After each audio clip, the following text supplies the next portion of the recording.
Hey guys, Bobby D here again. Thanks for popping in back over here at the BS Zone. Today we're going to do something real kind of shitty short and simple. I'm going to put some frame sliders on the ZX14. Not a lot of tools needed to do this. These are the T-Rex models.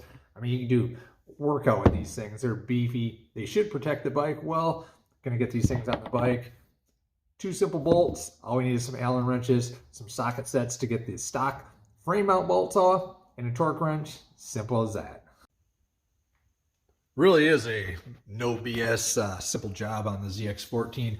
All you can do is get on each side of the bike and your motor mount bolts right up in here. You're going to remove each of those motor mount bolts, put these T-Rex sliders on. Pretty sure all the other ones hook the same way. So let's get socket set out and some extensions and pull those bolts out.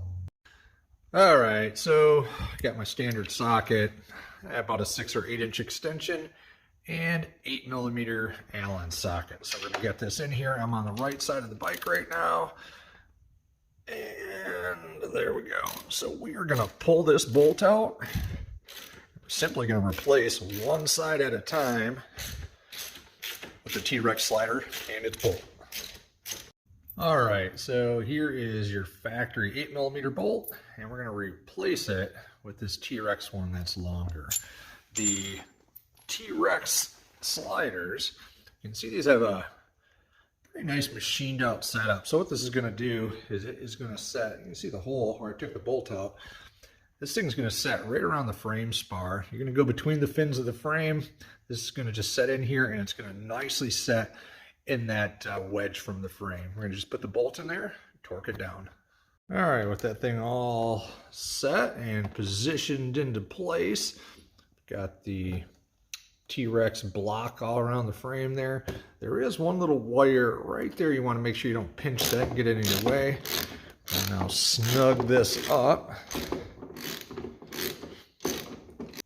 Get it a little bit snug. I'm going to come back with the torque wrench after we do the other side. And it's not touching the fairing anywhere. Our one wire in there moves free. And here's what your T-Rex slider looks like on a ZX14. The other side is the exact same process. Again, the only thing I've got left to do, slap the torque wrench on it, and it is all done and all set. All right, guys, so there it is. It's that simple, that easy, throwing some frame sliders on your ZX14. You know, I don't know if these things are going to do a whole lot for you if you wad this thing going down the road, but they may save you some money. You have your kickstand slip out from you when you're washing the bike, you're at the gas station or something like that. Really easy job. I mean, it's going to take you longer to order the things and open them up from the package than it does to actually put them on. Hope this finds you good. Check back into the BS Zone for some more and non-BS as we get this thing back out on the road for some more episodes.